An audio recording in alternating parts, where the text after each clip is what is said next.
Hello everybody, how is it going? It is Tyler here with Zone In Sports. And in today's video, we will be zoning in on the college football Week 2 lines. But before we go ahead and start going over some of the games for Week 2, we'll try to quickly recap Week 1, which for us did not go very well. As a football fan alone, it was tons of fun, man. Lots of craziness going on, lots of good games. Our picks just did not do very well, unfortunately, but hey, it's Week 1. It'll happen. I'm not that worried about it. I bet every single day, so I know how it goes sometimes, you know what I mean? But yeah, Week 1, it's whatever. It just makes us due for a bounce back in Week 2, which is fine with me. It's whatever. But yeah, we'll recap some games real quick from Week 1. We'll start Thursday night. We didn't end up taking West Virginia, but we were leaning towards them, plus 7.5 in the backyard brawl against Pittsburgh. They ended up covering. They did lose 38-31, so barely covered, but hey, they did. It was a pretty good game, kind of sloppy at times, but overall it was just one of those good old rivalry games to watch. And yeah, other than a pick six late, West Virginia might have been able to win that game. And then Penn State Thursday night, they went on to win 35-31 with a touchdown. I think a minute left in the game they scored to win. Yeah, and they go ahead and cover. They were minus 3.5, so they win by 4 there, 35-31 over Purdue. We had them in the first leg of a 2-leg parlay as one of our picks, just on the money line, but hey, they won. That came through for the first leg. And the second leg was Friday, TCU against Colorado, under 55.5. Those two legs together were plus 195. Then ended up coming through as TCU beat Colorado 38-13. That game got going really slowly. Most of the scoring was in the second half by TCU. So yeah, it ends up hitting 51. So yeah, we were good to go there. Nice Penn State money line, TCU Colorado under 55.5, 2-leg hits. And then the other Friday pick we had was Illinois money line, man. They were underdogs, which they should not have been. But they went on and lost to Indiana. There's multiple times they could have put this game away, but the offense kept making mistakes. They let IU stay in it the whole time, man. And yeah, Indiana won 23-20. I don't like to blame the refs a lot, but the refs were pretty bad in this one, and Illinois had a touchdown that probably would have helped them win for sure. That didn't get called a touchdown on the field. They went to review. It should have been overturned, but they still called it incorrectly. The call on the field stood as called, which was just ridiculous. If you didn't watch, it was a pass in the end zone. The guy caught it, and when he went down, the ball kind of bounced up out of him. He lost possession, but I think he already had possession enough and took like a couple of steps to where he's already in the end zone that the play should have been just dead. It's touchdown. But either way, if they want to say he bobbled it and it went up in the air, the ball never ended up touching the ground, and he never went out of bounds. He was actually able to regather. If you continue watching the replay, he regathered himself, still in bounds, never touched out, and lunged forward with feet in and was able to repossess the ball before it went out or he himself went out. It was basically 2 touchdowns in one and got credit for none. So, yeah, it's tough, but those things will happen, man. That's just a part of sports. Any sport you watch, things are going to go ways that it shouldn't. But, yeah, that's Thursday, Friday real quick. So we'll go to Saturday, man. Started with NC State. Minus 11.5, was real confident in them. I'm not too worried about them going forward, but they definitely struggled in this game. Their offense should have been able to put it away, but just kept sputtering out on drives. And East Carolina almost won this game. They actually missed the extra point that would have tied it, and then had a field goal attempt later that would have won it, and they missed again. So NC State escapes with a 1-point victory. Not too worried about them going forward, but sucks they didn't cover for us. And Boston College, man, minus 6.5 against Rutgers. They looked terrible.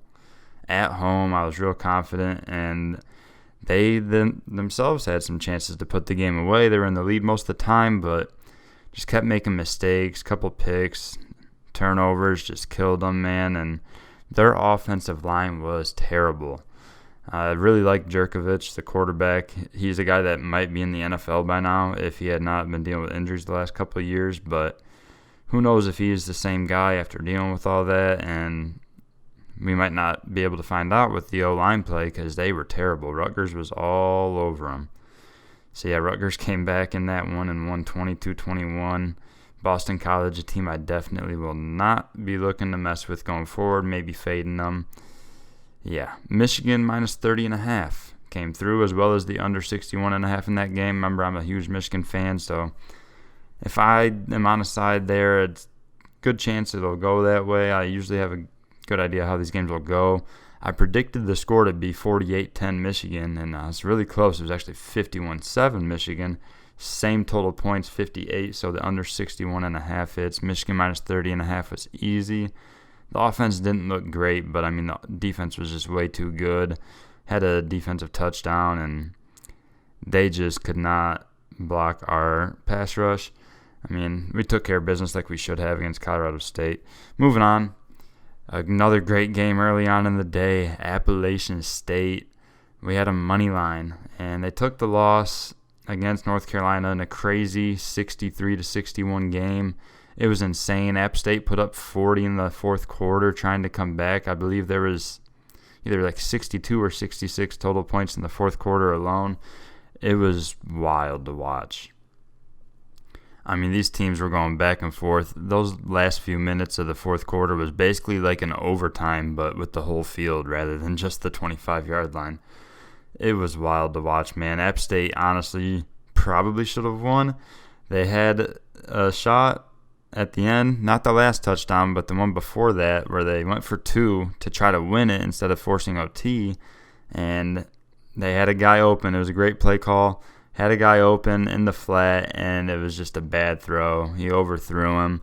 It was a bad adjustment by the receiver as well, but either way, if the throw is on target, there's a good chance he catches that, and he's wide open. He's in the end zone already, and they would have won the game.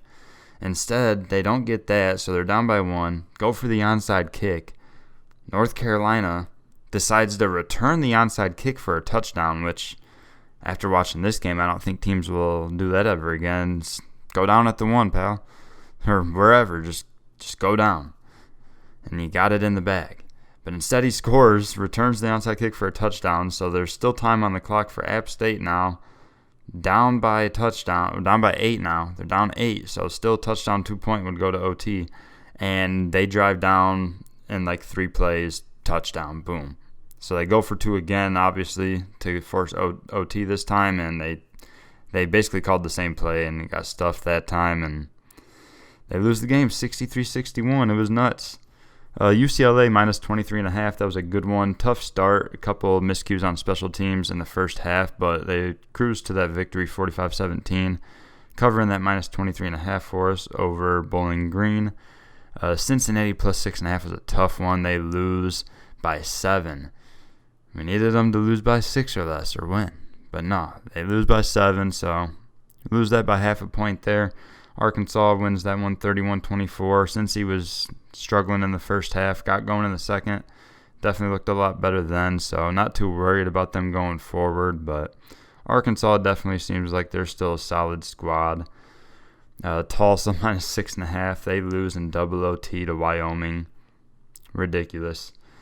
Absolutely ridiculous. I have no further comment. You give up 40 points to Wyoming.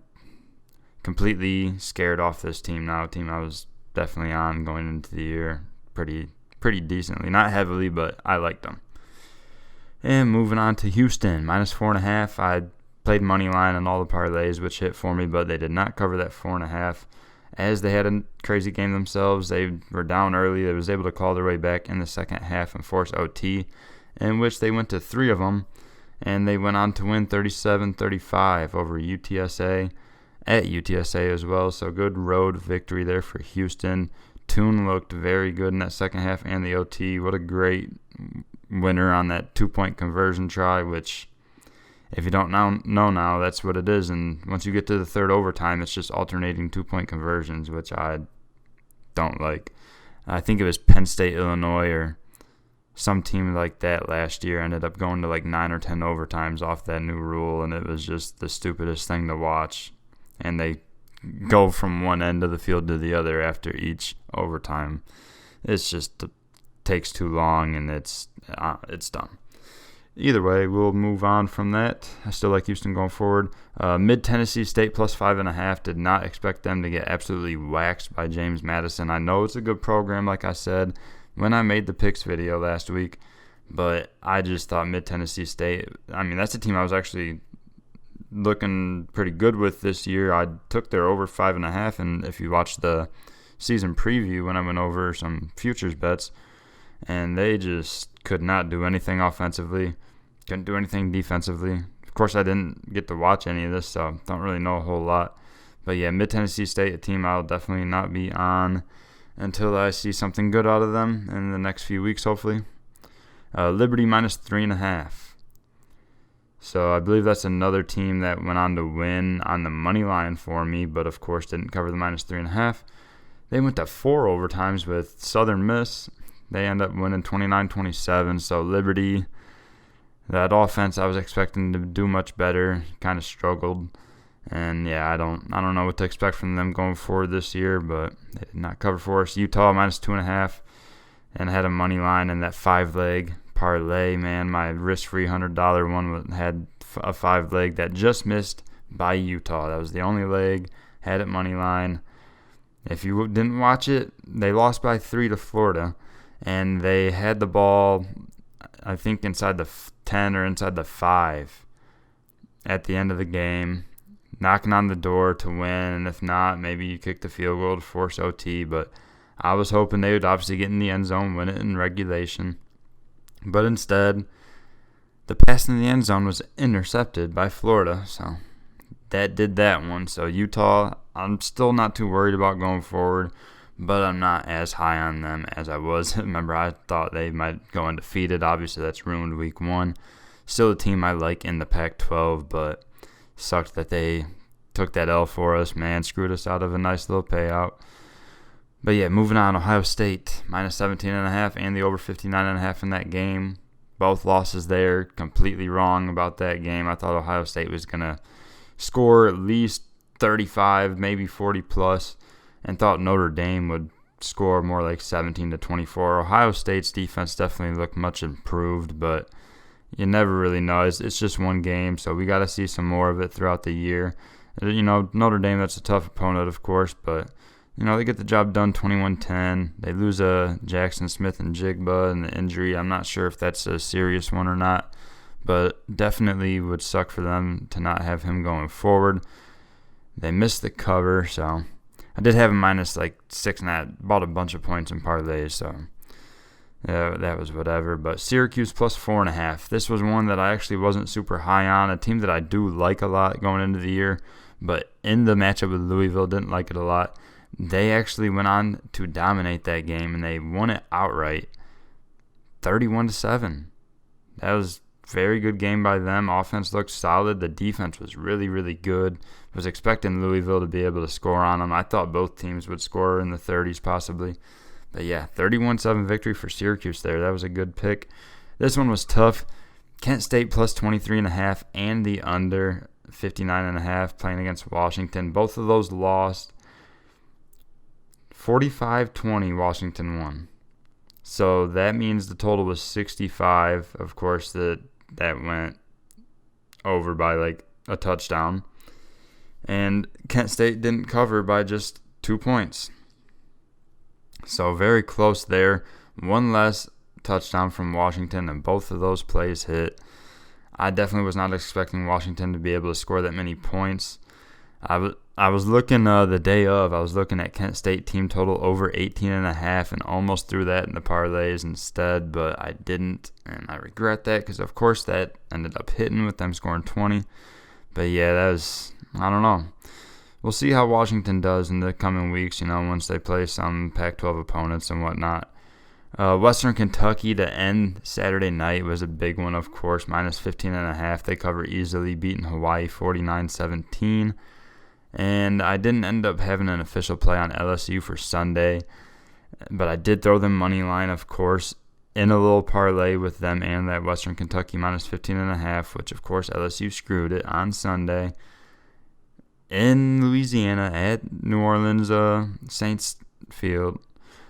Yeah, it was tough, man. Another crazy game. I mean, just to recap a crazy Saturday, you go into Sunday, and what do you know? LSU's offense is terrible the whole time, but when they're down a touchdown with a minute left from the 1 yard line, they go 99 yards to score a touchdown. Oh, yeah, we're going to go to OT. Psych. Extra point blocked. I was like, are you kidding me? Are you kidding me? I just had bad beat after bad beat all weekend, man, but it's whatever, man. Week 1, I'm glad college football is back. And now that we have recapped our Week 1 picks, we will move on to Week 2. Oh, yeah, by the way, Georgia, Oregon was potentially going to be a good game, number 3 versus number 11. Yeah, Georgia's back. Georgia's still Georgia. They absolutely destroyed them. But yeah, without further ado, time to get into our Week 2 picks. There's 2 games on Friday. You got Louisville at UCF. UCF is minus 5.5. It was 6.5, but they're minus 5.5 now, and it is plus 100. So it might even go to 4.5. So if you like UCF, definitely wait. This was a game where I was potentially going to take Louisville, but after watching them against Syracuse in Week 1, I definitely would not take Louisville. Might stay away from it. Might just throw like UCF Moneyline and some parlays or something. No official play here. Over under 61.5. I'm not going to mess with that at all, of course.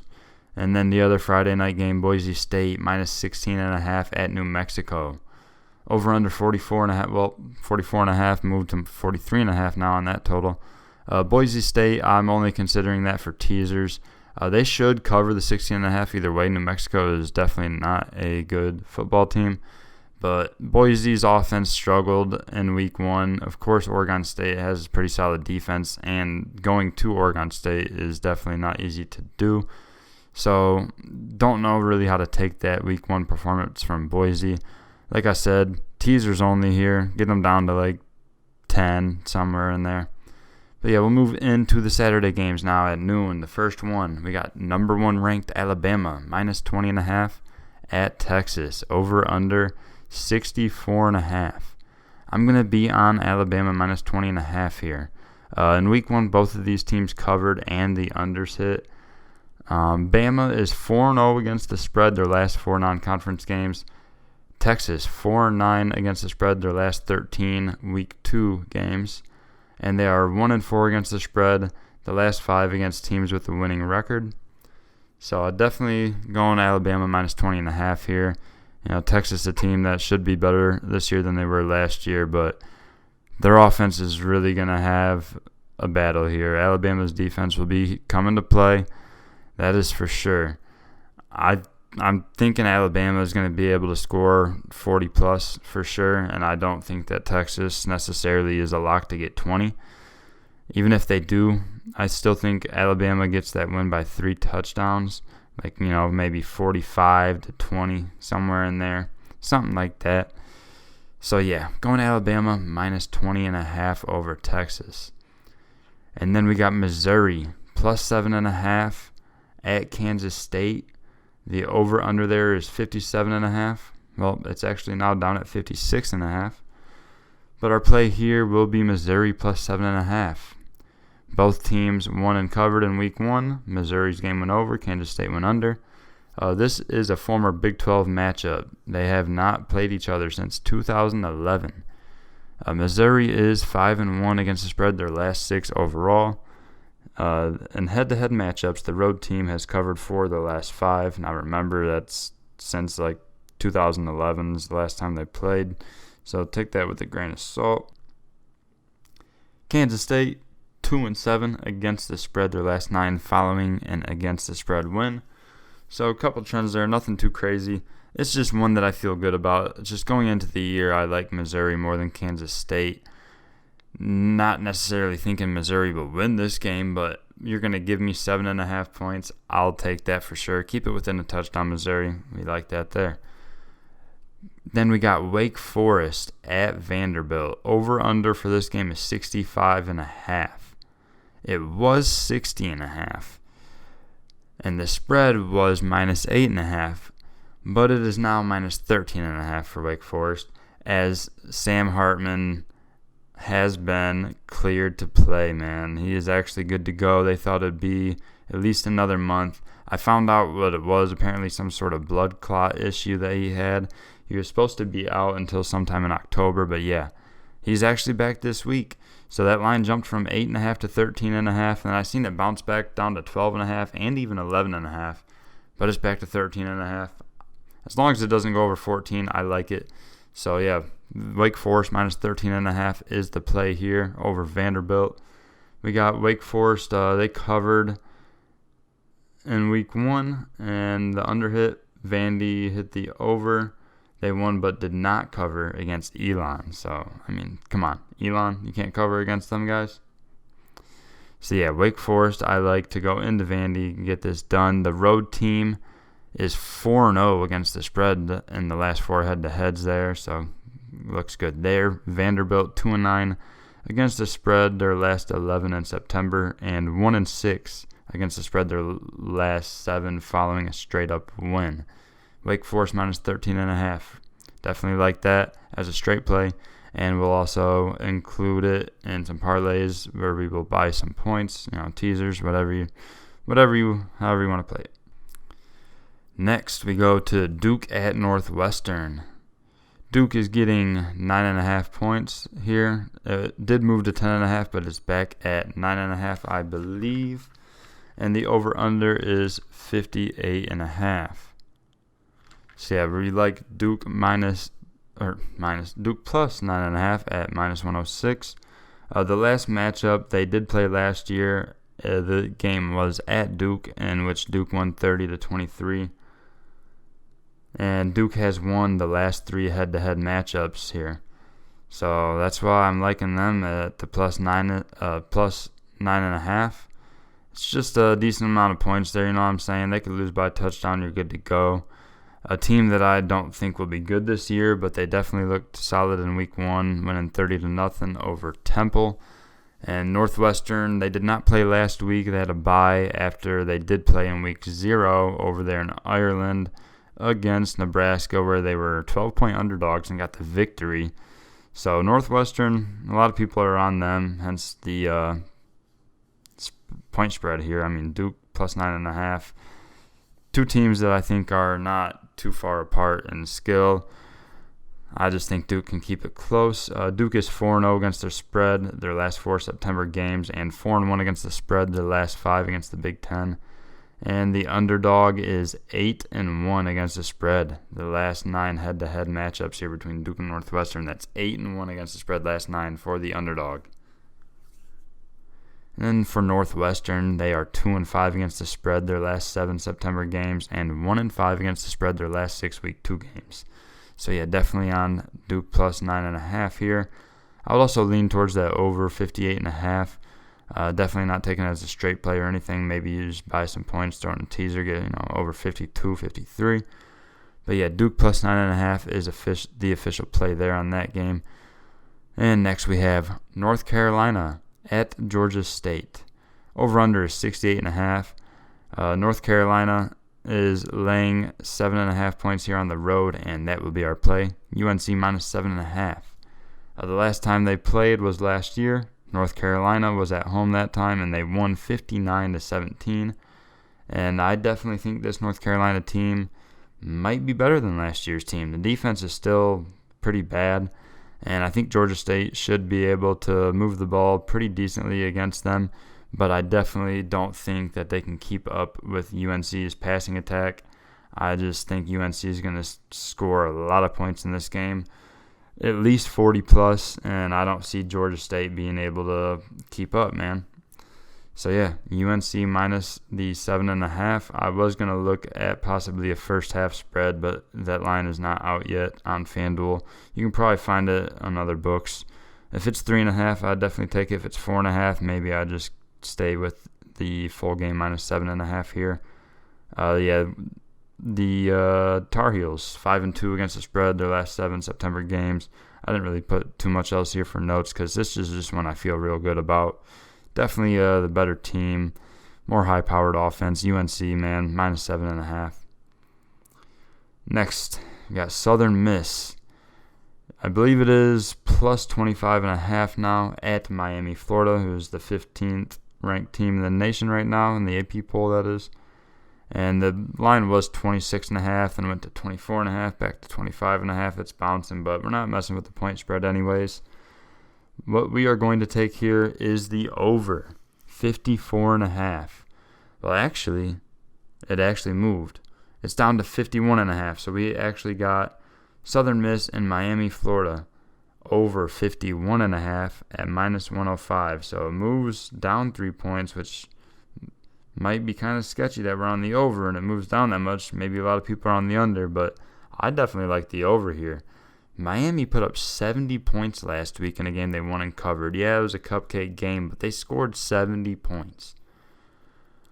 And the over also hit for Southern Miss in their first game. They did not win. They did cover, and they hit the over. So Southern Miss over 4-1 their last 5 overall, and it has went 4-2 in their last 6 against ACC teams. And Miami has had the over hit in 4 straight games at home, and it's went 6-2 in their last 8 overall. So definitely on the over here in Southern Miss at Miami, Florida, over 51.5. Next we have UTSA at Army. Over-under is 56.5. Well, it was. Now it's 54.5. UTSA was -1.5. Now laying 2.5 on the road. I'm not too worried about that point spread moving because I'm just going to go ahead and take UTSA Moneyline. Tough loss there in overtime last week against Houston. I definitely think UTSA will still be a solid team this year. Army looked kind of rough in the second half against Coastal last week. Kept it close in the first half, but second half they couldn't keep up. UTSA money line here. We've got UTSA 5-0 against the spread their last 5 September games and 9-1 against the spread following a straight-up loss. So that's a nice one there. And 12-4 against the spread their last 16 road games. And then you got Army 2-5 against the spread their last 7 at home. So yeah, definitely like UTSA money line there. Another noon game to watch out for I don't have a play on would be Arkansas -8.5 hosting South Carolina. Arkansas looked solid in that first game as they barely covered against Cincinnati. They get another decent opponent here in South Carolina. Arkansas is definitely the better team. I'm not going to make a play. It's just an odd number. I wouldn't hate taking like Arkansas on a double result for around -200 or so in parlays or something like that. And yeah. Then moving on, we got a game at 1 p.m. You got South Alabama getting 4.5 points at Central Michigan. Over-under is 58.5. South Alabama won and covered in week 1 and hit the over in their game. Central Michigan lost on the road at a tough Oklahoma State team, but they did cover and the over hit. Central was able to score a good amount of points in that game against a team who's supposed to have a solid defense, but a new D coordinator, things could change. But either way, Central Michigan back at home for this one. I'm going to be on them -4.5. It did move to 5.5, but it did go back to 4.5, -120 there on FanDuel. That is our play there, Central Michigan. South Alabama is 0-6 against their spread the last 6 road games, 1-6 against the spread their last 7 week 2 games. And Central Michigan has actually covered 6 straight games, and they've covered 4 of their last 5 at home. So definitely on Central Michigan -4.5 there as a straight play. And if you're throwing them in parlays, just go ahead and run money line or double result, however you want to take it. Moving on to 2:30. Solid little bounce back game here for Notre Dame. Really see what they got, you know what I mean? Tough to go into Columbus week 1 to play Ohio State. This week they will host Marshall, and Marshall will be getting 20.5 points here. The over-under is at 51.5. Marshall won and covered in week 1 while hitting the under. Notre Dame, of course, lost, but they did cover, and the under hit. And yeah, I'm going to go ahead and take the under in this one. Notre Dame and Marshall under 51.5. That is minus 110. Marshall's unders have hit in 5 straight following an ATS win. And it is 5-1 their last 6 versus non-conference opponents. And Notre Dame has had 5 of their last 7 home games go under. So yeah, definitely officially on that under 51.5 for Marshall and Notre Dame. Going on to 3:30, you got App State plus 18.5 at number 6 Texas A&M. Over under 53.5. Texas A&M struggled in the first half in week 1 against, I believe it was Sam Houston State, but they, looked a lot better in the second half.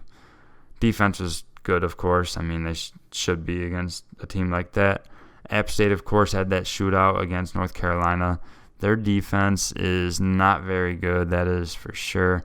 Texas A&M should be able to score a good amount of points here.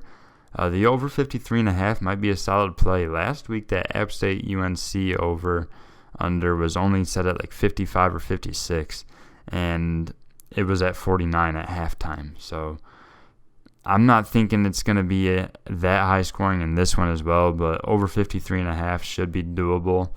I think App State should be able to score the ball, that's for sure. I don't think they can keep up with Texas A&M. 18.5 is a lot of points, though. So I don't have any official straight play on this, but I'm definitely considering for teasers either taking that total down to like 47 or 48.5 going over, and then App State possibly you tease them to like plus 23, 24, 21, 22, somewhere in there. It's just, I don't know. Texas A&M coming slow out the gates last week. I don't know if they will just blow out App State here. Definitely possible, but yeah, teasers only for this game. Do have some trends here. App State is 5-1 against the spread their last 6 following a game in which they allowed more than 40 points. So they like the defense to bounce back there, but I don't know. Texas A&M, that's tough. And they are 5-2 against the spread their last 7 on the road. So maybe you take them to cover. That's what I'm saying. Maybe in teasers you go App State up to 22-23. And Texas A&M has only covered 2 out of the last 8 in September. But they are 6-1 against the spread their last 7 following an ATS loss. And 4-1 against the spread in their last 5 home games. So you could even tease them the other way. 18.5, get Texas A&M down to like 12, 13. It just depends how you feel about it. Really, the best way to go would be over. Like I said, I have no official play on this. Just wanted to go over it because it's a game that I am interested in, that is for sure. And then next, another 3:30 kickoff. Number 24, Tennessee. Welcome to the top 25. They are laying 6.5. Well, they were. Now it is down to minus 5.5 for Tennessee at number 17, Pittsburgh, who won by a touchdown in week 1 in that tough matchup against West Virginia. Their offense looked pretty solid, mostly on the ground, I'm pretty sure. But the defense definitely had some struggles. The over-under here is 66.5. Definitely, if I were to touch that, it would have to be on the over, as both of these teams went over in week 1. And last season, Pitt went to Tennessee and won 41-34. But, of course, that was with Pickett and better defense, of course. But I was definitely loving Tennessee in this matchup. I still like them a lot, but before the odds came out, of course, and before the games even happened last week, I was thinking that they'd be underdogs here on the road. But, of course, they're the favorites, which is okay. I'm glad it went from 6.5 to 5.5. Maybe it'll keep going, I'm not sure. But either way, we will hop on Tennessee minus 5.5, minus 112 as an official straight play. Pitt is 1-5 against the spread, their last 6 as an underdog. Other than that, not a whole lot of great trends either way. For the over-under, like I said, you'd have to go over. All the trends are saying over. There's a lot of good over trends for this game. It's just I don't want to mess with it, just in case Pitt's offense comes out flat, because I think that's possible, because I think Tennessee will be scoring quick and Pittsburgh might have to aired out a little more this week. So, yeah, Tennessee minus 5.5 there.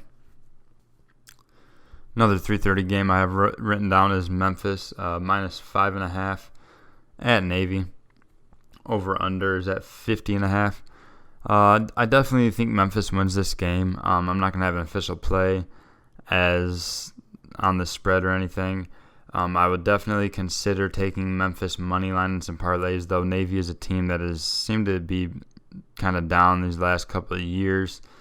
And in week 1, they actually lost to Delaware 14-7. So they didn't cover, they lost outright, and the under hit. They just couldn't score at all, couldn't move the ball. So not like Memphis is some great team, but definitely a much better team than Delaware. So, yeah, I think Memphis is – they should cover this spread. I think they should score by at least a touchdown. Last year, Memphis won this matchup 35-17 at home. This time they're at Navy. This is a American Athletic Conference matchup. I always forget that Navy is in a conference because most of the time you see like Army's independent, so I always think of them. Of course, Air Force, I can't remember if they went back independent or if they're still Mountain West. But, yeah, this is a AAC matchup. Memphis should get the job done. No official play on that spread, even though I do like it. I lean on that for sure. But we'll definitely throw Memphis money line and some parlays. Now, remember, as I mentioned these parlays, I always will put out at least a few of them on Twitter. And that's in the description below and also on the screen at Zone In Sports. So whenever you get a chance, go give that a follow. We talk about the games as they go throughout the day and, maybe give out any picks that I wasn't able to get in the video or, just anything to talk about sports, anything you want to talk about, hit me up anytime, man. I love talking about bets and stuff. But, yeah, we post our parlays there. So, yeah, stay on the lookout. Go follow us over there at Zone In Sports, link in the description. And moving on to the next pick, 4 o'clock. We have Iowa State getting 3.5 points at Iowa. Last year, Iowa won 27-17. Both of these teams were much better last year. The over-under on this game was originally set at 41.5. It quickly went down to 39.5. And that's for good reason because this game is definitely going to be low scoring. And I'm still going to be on the under, 39.5. That's an insanely low That is an insanely low number. There we go. But, yeah, 39.5. We go under there for Iowa State, Iowa. There's games in college that are in the high 60s, even 70s. We got 39.5, and we're going under. But, yeah, Iowa State has went under in 13 of their last 19 overall and 4 of their last 5 September games, and in 13 of their last 17 against Big Ten opponents. Iowa has went under in 5 straight non-conference, and it has went under in 5 of their last 7 against the Big 12. And in the head-to-head matchups, when playing at Iowa, it's went under in the last 7 there. So, yeah, great under trends. I don't care if the number keeps moving down. It doesn't matter. Just go under. We take the under 39.5 there as a straight play. If you want to throw it in parlays and stuff, don't be afraid to buy a few points, even though you don't need it. Yeah, under 39.5 in Iowa State, Iowa. Another 4 o'clock game. I am surprised at this line here.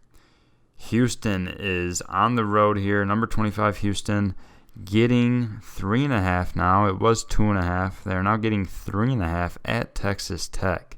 Over-under is 62.5. It was 65.5, so it went down a few points there. I definitely like Houston money line as well. It was plus 128. It is now at plus 134. So I think they win this game for sure. So for myself, I'll definitely be taking them money line and some parlays and stuff. But as an official straight play, we will go with Houston plus 3.5, minus 124. So it is juicy there, but who knows? Might go back to plus 2.5. I'd still take it. When it was at 2.5, it was plus 100, so that was great value. Either way, just take Houston, man. Texas Tech looked good in week 1 as they won and covered, but it was a cupcake game. Houston, of course, won as well, but did not cover in that crazy overtime game against UTSA. The overhit in their game as well. So maybe consider taking that here in this one. I think Houston will definitely be able to score in the 30s, possibly 40s against Texas Tech. I just don't think their defense will be able to slow Houston down. And Houston's defense I expect to be much better than they were last week. Second half they were actually pretty dang good, but that first half was a struggle. Houston is 7-1 straight up their last 8 road games, and they are 5-1 against the spread in their last 6 following an ATS loss. So should be a good game here for them. I don't care that they're on the road again, man. They're still in Texas. They're just making their way around the state, beating these teams. Texas Tech 1-5-1 against the spread, their last 7 following an ATS win. So they should maybe slow down here week 2. Obviously, much tougher matchup than they had in week 1. But yeah, Houston, man, plus 3.5 minus 124 is our official play. I'll take that in parlays as well. I'll even throw them money line in some plays. Might as well, man. I definitely think they win that matchup. Real quickly, another 4 o'clock game I wanted to mention. Mid-Tennessee State, just because, how bad they got beat by James Madison week 1. They are at Colorado State. They were underdogs by 7.5 points, and now it is moved to 11.5. So that's a 4-point jump. I seen that jump within a couple hours when I was looking a couple days ago. So yeah, that's pretty crazy, especially that tells you Colorado State, a lot of people on them. You're going to lay 11.5 with a team that just got absolutely blew out in week 1. Yeah, it was Michigan. That makes sense. I actually kind of liked some of the things I saw out of Colorado State. It's just, when it comes down to it, there's not much you can do when there's that much of a talent gap. But yeah, Mid-Tennessee State, after the way they looked in that first week, I was looking to fade them, honestly. But when that line jumped to 11.5, I'm like, okay, yeah, I'm not even going to mess with it. The over-under was 58.5 and went down to 56.5. So yeah, definitely don't know what to expect in that game. I would not mess with it at all, but if you want to go one way, definitely don't take Mid-Tennessee because they were rough in week 1 for sure. All right, our last pick for the 4 p.m. kickoff. Also, a reminder, I forgot to mention, the times I'm saying Eastern Standard Time. Of course, I'm in Michigan. So Eastern Standard Time, 4 p.m., last pick from that time slate. We have Virginia going to Illinois, and Virginia is plus 4.5 here. Over under went from 56.5 up to 57.5 now. Last season, Illinois traveled to Virginia, in which Virginia whooped them, man, 42-14. Now, I'm definitely not expecting them to have that same sort of outcome this time. In week 1, Virginia won but did not cover, and the under hit in their game. Illinois covered in week 0 and the over hit, but in week 1 they lost against good old Indiana, and the under hit in that game for them. Our play here is kind of a tough one because Illinois was a team that I was looking to take for the first, 4 or 5 weeks of the year. And, they came out strong against Wyoming, hit for us in week 0, but last week, definitely a setback for them in our mind anyways. Virginia, not a team I'm super high on by any means, but getting the 4.5 points, I like them to at least keep it close. Definitely think they could win this game. I like their quarterback, Armstrong, man. He is solid. Seems like he's been there for quite a few years now. But yeah, I think they will get the job done. The game might be kind of high scoring, but if anything, I think Illinois' offense, the way they looked last week, they struggled against Indiana, man. And there's no way Indiana's defense could be much better than Virginia's. So I just don't know what to expect from Illinois' offense. We go ahead and take Virginia plus that 4.5. I think it's minus 114 now. It was minus 110. Yeah, I think it's minus 114 now. Either way, Virginia plus 4.5, a solid play there. Definitely like that. Virginia is 6-1 against the spread their last 7 Week 2 games, and they are 7-3 against the spread following an ATS loss. Illinois is 0-7 straight up in their last 7 September games, and they are 1-5-1 against the spread their last 7 non-conference. So there you go, man. I like Virginia. Taking them plus 4.5 on the straight play. If you want to throw them in parlays, I would definitely just do teasers, definitely buy points, get them to that 7.5 at least. But yeah, definitely confident in the plus 4.5 as a straight play. And we will move along here. Going ahead to 6 o'clock, we have Kansas getting 13.5 points, traveling to West Virginia. The over-under is 59.5. Remember, West Virginia did cover in Week 1 in that tough loss at Pitt. And Kansas in Week 1 won and covered and hit the over, which is surprising, but it was not a tough opponent, of course. Kansas is usually bad at football. So, yeah. We're going to go ahead and take West Virginia minus 13.5, minus 110 as a straight play. In the last matchup last year, West Virginia went to Kansas and actually only won by 6. Final score 34-28. But I'm not that worried about that. Kansas definitely not going to be any good this year. West Virginia going to be slightly better than they were last year, I would think. I would hope. I've been on them. Definitely took, I'm pretty sure I took their win total this season as a futures bet. And yeah, West Virginia is 4-0 against the spread in their last 4 September games.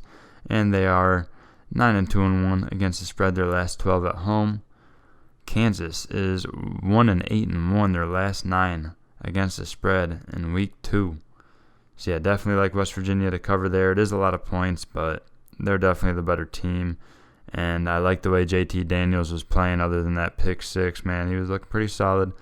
So I like them to be able to score a lot of points here against Kansas to get the job done. Real quick, UAB minus 6.5 at Liberty. Of course, Liberty did not cover for us last week, so maybe this is just me being mad at them for that. But UAB is a team that I think would be pretty solid this year. Liberty, I'm not so sure after what I saw in Week 1. So this game here could really tell you a lot about Liberty's season. No official straight play or anything, but I'm definitely going to consider taking UAB money line or like double result in some parlays. And then also at 6, Old Dominion is getting 12.5 points at East Carolina. Of course, East Carolina lost that heartbreaker by 1 point last week to NC State, so they're going to be hungry for a win in front of that home crowd, man.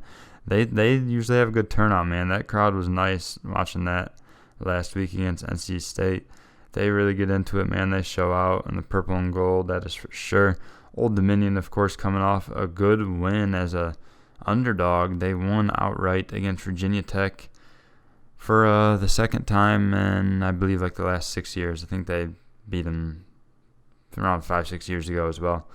But yeah, that's crazy. They're getting 12.5 here, so if you like them, go ahead and take that.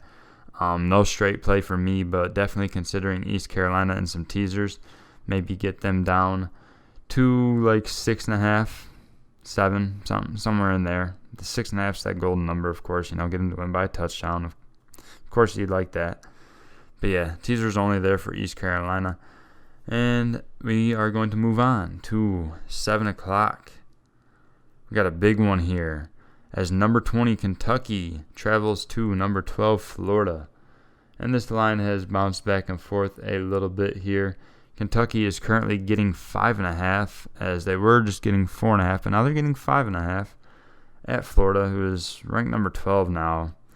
After that big victory over Utah in Week 1, I don't think they should be number 12. They were unranked, and yeah, they beat a top 10 team, but they shouldn't jump all the way to 12. That's kind of crazy, man, but who knows? They could come out and make a statement with another tough matchup here, man. They're lucky they got both these games at home, I'll tell you that much. Last year, Florida went to Kentucky and lost 20-13, but this year I definitely expect Florida, especially after seeing them in Week 1, expect them to be a little better than they were last year. And Kentucky, I'm expecting to be solid still, but definitely not as good as they were last season. Over-under, I would not mess with at all. Florida's more of an over team. Kentucky, I would say, is more of an under team. Both teams won and covered in their Week 1 matchups. Kentucky is 4-0-1 against the spread in their last 5 head-to-head matchups with Florida. And Kentucky's 4-1 against the spread their last 5 September games. Florida has only covered 1 of their last 8 overall, so that one being last week.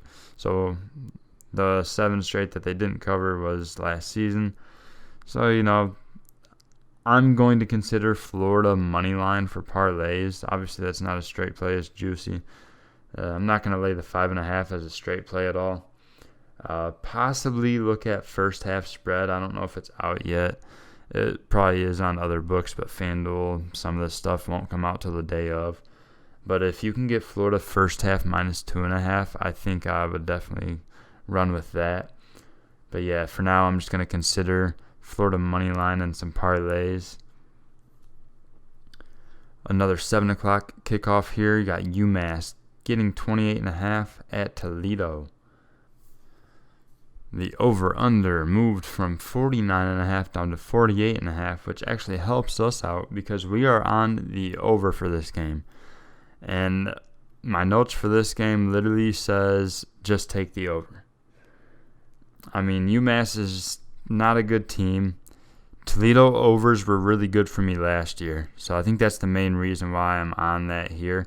They kind of struggled early on last week in a game that they should have been able to score a crazy amount of points in. But yeah, I think after they figure out whatever they did wrong in week 1, they fix those wrongs, and I expect their offense to score a lot of points. And I do not expect UMass to be able to do a whole lot. Maybe they put up 10, but I think Toledo, they should score at least 35, but I think they get into the 40s themselves. So as long as UMass gets a touchdown on the board, should be good to go. But yeah, we're going to go UMass and Toledo over 48.5, minus 110. Another 7 o'clock kickoff. We have Eastern Michigan getting 11.5 points at the Louisiana Ragin' Cajuns. Over under 56.5. Now, I don't know if I mentioned this last week, but I used to go to Eastern Michigan. That's right. I only went there for a year. It was my freshman year back in 2015 to 2016. I went there, so I like Eastern a lot. It's nice to see their football team actually be competitive nowadays because they did not win a game when I was there. Yeah, it was rough. I still went to quite a few of the games. I mean, that's the only people that would be the students and then, a few families scattered. But yeah, it's definitely a lot better these days. They get to bowl games and stuff. But yeah, Louisiana is going to be my play here. Sorry, Eagle Nation. Got to go against us here, man. Louisiana at home. I'll lay the 11.5, minus 105. Solid little straight play.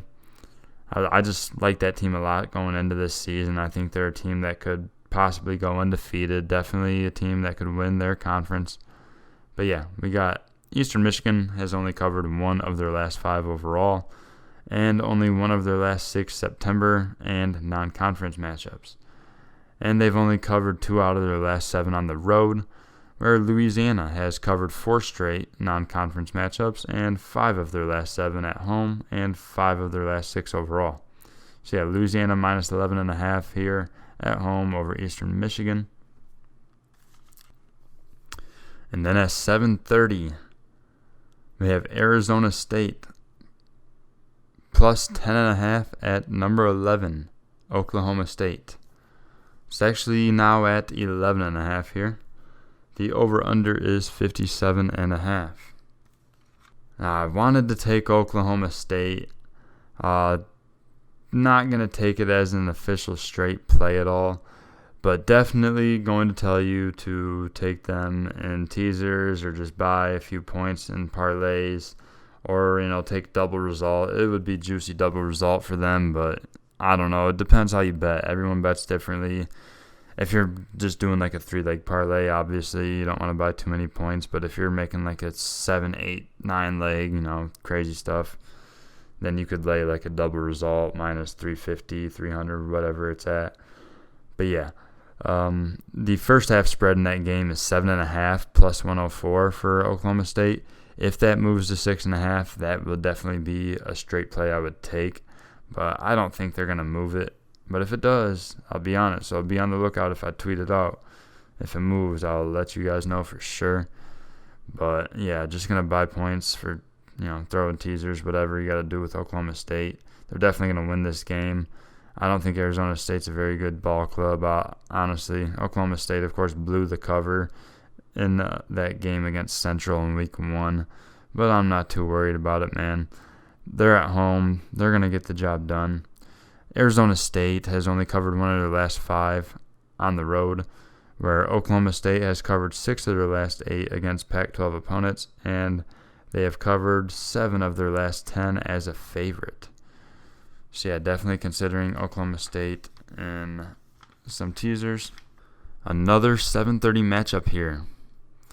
This one's a weird one. We got number 10 USC at Stanford. Over/under is 66.5.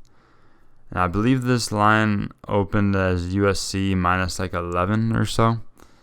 When I wrote my notes down first a couple of days ago, it was minus 9.5, which I liked it a lot. That was going to be the play.